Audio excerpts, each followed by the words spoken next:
Welcome to Joliet Junior College. I'm Chef Ken Thompson, culinary instructor here at the college. And I want to give you a brief overview of the program. We are in downtown Joliet. We have 5 floors of culinary arts facility here at the beautiful new facility. We've been here for 2 years. We have 7 full-time chef instructors. We have 2 of our instructors have been on the culinary Olympic teams. We have a certified master chef, an American Culinary Federation certified master chef on staff. And we have 2 restaurants that are open to the public where we serve really nice fine dining food that our students prepared. So the program takes about 2 years to complete. And students have the opportunity to participate in hands-on labs. And the number one question I have been asked most recently is, Chef, what is it like teaching lab classes online? And I say, well, honestly, the college and the program has been very proactive in our approach to teaching, and we have decreased our lab sizes. So we're actually meeting on campus. So our plan for the spring, we just finished up the fall semester. We had limited class sizes, or smaller class sizes. We have very good standard operating procedures where we're all in masks, except for today, and it's just me here. So we've developed good protocols. So we're meeting in person for all of our labs. So it's the same thing for our spring semester. We intend to be meeting in person. So we have plenty of spots still available for our spring semester. So if you're interested in joining our culinary program, we would love to have you here.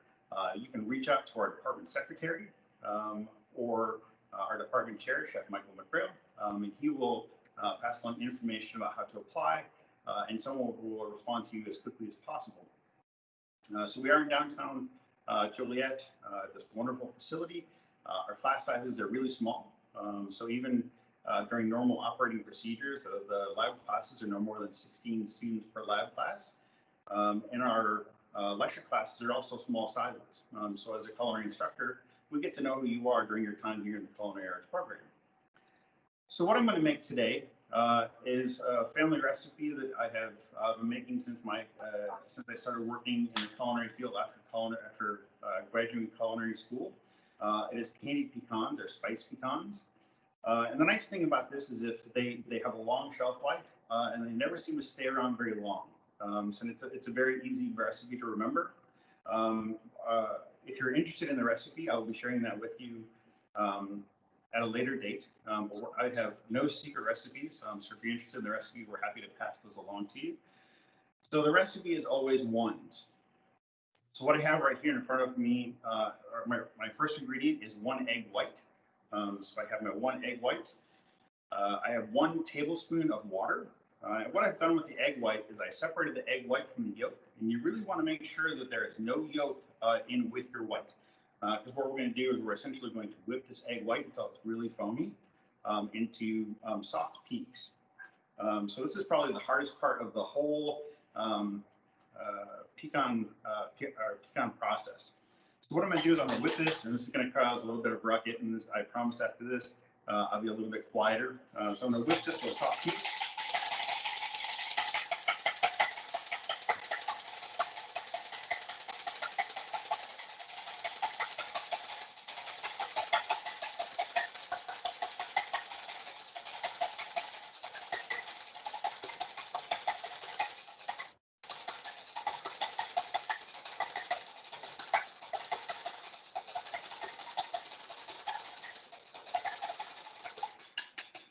There we go. It's my workout for the day, which I'm going to need because I'm going to eat all these pecans afterwards. So a pound of pecans, which will last me about a week, might last a couple of days, depending on my family and how many people see these spiced pecans. So I've just whipped this until it's really nice and foamy.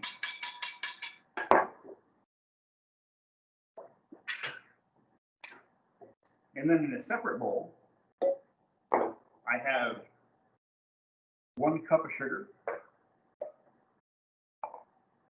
1 teaspoon of salt, 1 tablespoon of cinnamon. And this time what I've used is I've outsourced really nice cinnamon. So I have Vietnamese cinnamon, which is really strong, fragrant, and a little bit spicy. I'm going to take this mixture and mix it together. And you can already kind of smell the holidays while you're mixing this together, the cinnamon, the sugar. So now I have two bowls. I have one bowl with my 1 egg white, 1 tablespoon of water. Here I have 1 cup of sugar, 1 teaspoon of salt, and 1 teaspoon of cinnamon. And here's my last one, is I have 1 pound of pecan halves that have been peeled, right? I'm gonna take my pecan halves, I'm gonna put it in the bowl. I'm gonna take all of my whipped egg whites, and I want to evenly coat the pecans in this egg white mixture.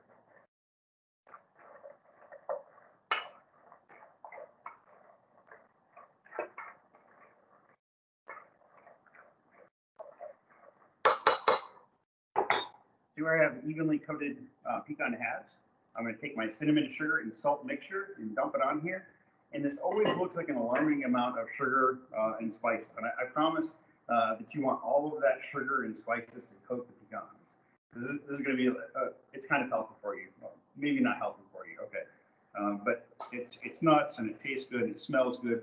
So we have these nuts. We're going to evenly coat this in the sugar mixture.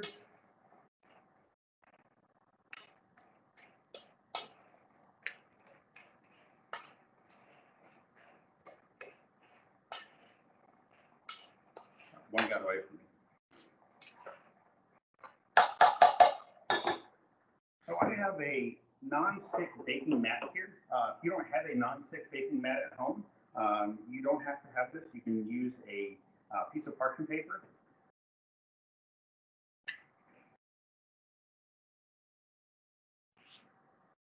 Oh, we're having some technical difficulties, I guess.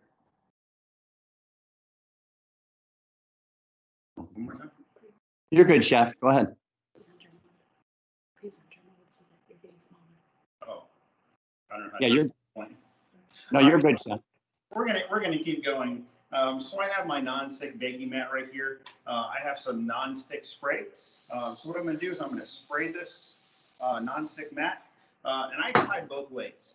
I have tried where I have just used parchment paper, and I've tried not spraying it before, and now I have like seats. So I don't know what the background looks like now for you, but I have this non-stick baking mat, and the spraying, it really helps the cleanup process later. As much as I like to wash dishes, anything I can do to make it easier is going to be helpful. So I'm going to take my coated pecan pieces.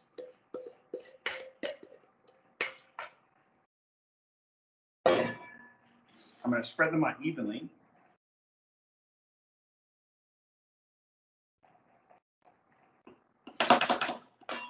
So this is what it looks like.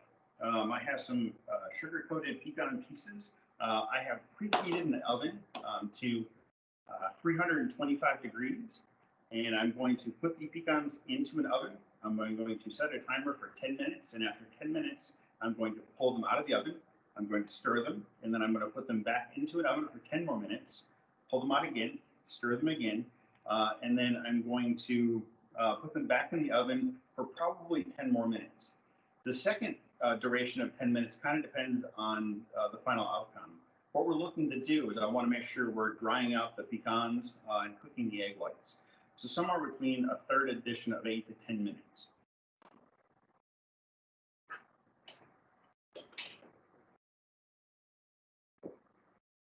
Okay. This should be a bag of nuts already cleaned.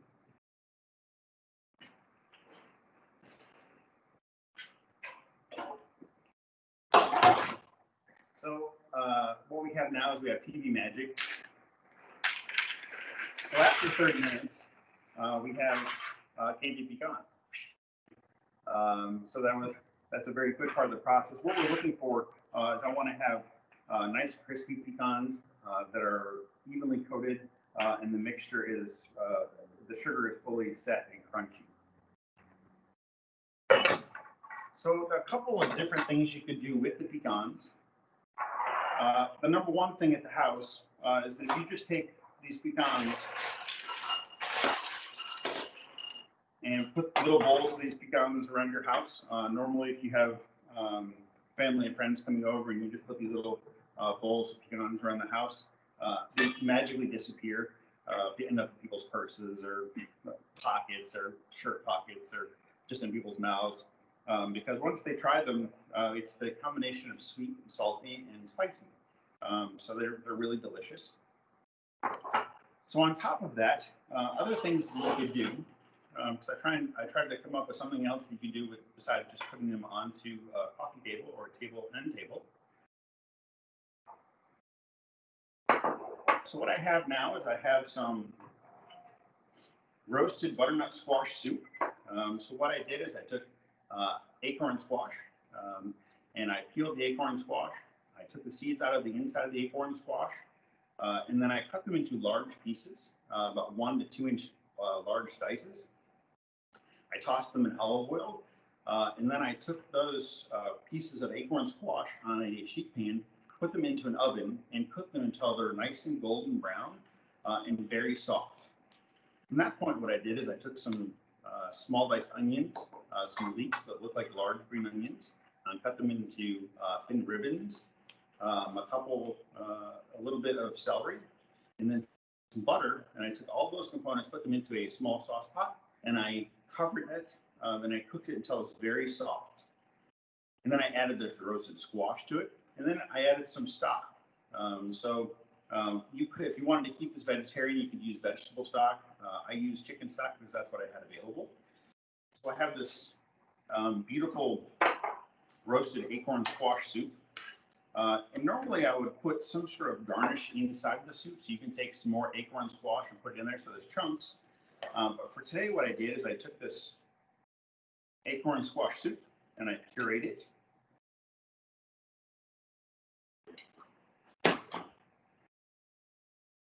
And then by TV magic also, I have some whipped cream that my assistant whipped by hand. So I'm going to take this whipped cream.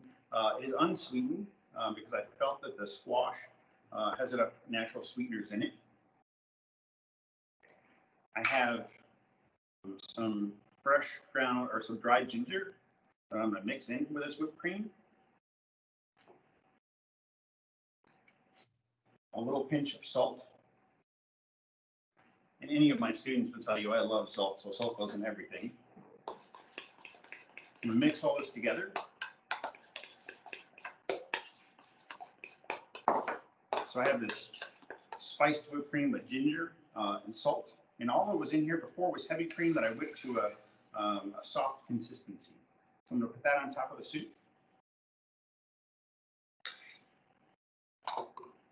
And then a couple of these pecans. And really, you can't go too many unless you just have pecans with a garnish of soup. So here's the finished product of the soup. And then lastly, I thought about putting it all together as a salad.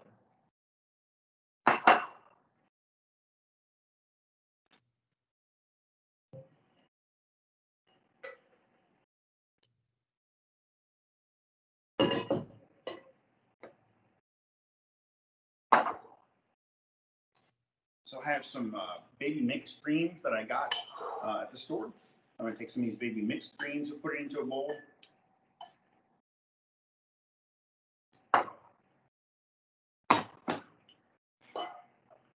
I have some red apples that I left the skin on, and I cut them into thin strips.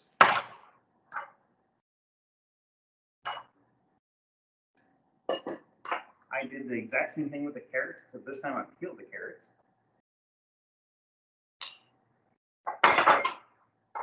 I have some thinly cut green onions that I cut on an angle or a bias.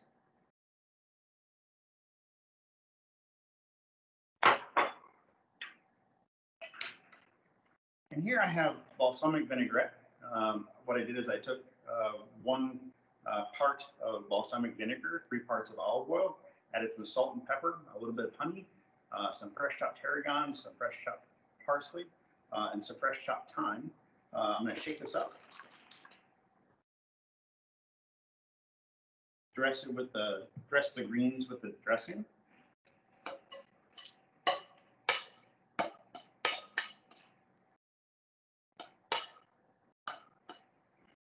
And I'm a huge fan of dressing, so I'm gonna add a little bit more.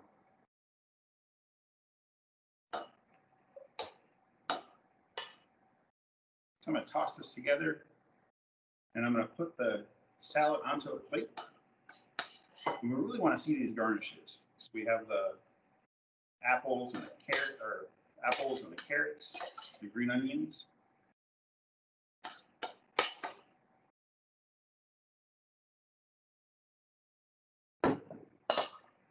And then, of course, the star of the show, more candied pecans. You could go back through and chop these a little bit smaller, but I like to see the pecan pieces. So that's everything that I have. The only thing that I have else to say about the candied pecan is you can really smell them in the oven right now. So you smell the cinnamon wafting through the kitchen here at JDC, or at home. It'll attract your neighbors. So you have plenty of. Make sure you make plenty so people can come over and try them. So here we have candied pecans in a bowl, candied pecans on a salad, and then candied pecans on soup. So that's the end of my demo. Did anybody have any questions? Pardon?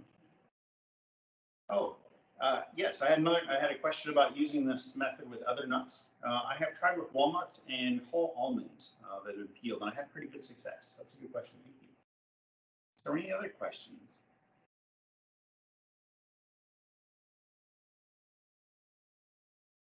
Okay.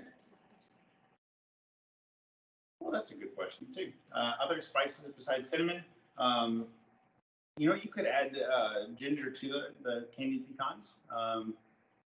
And I've not tried too much else because I get so. What's it?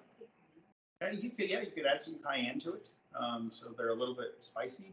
I've really never varied too much from this recipe because once I've made these, everyone's like, well, "What's the recipe? And how can I get more of them?" But you can find your own variation, and it's kind of trial and error. But thank you. That's a good question.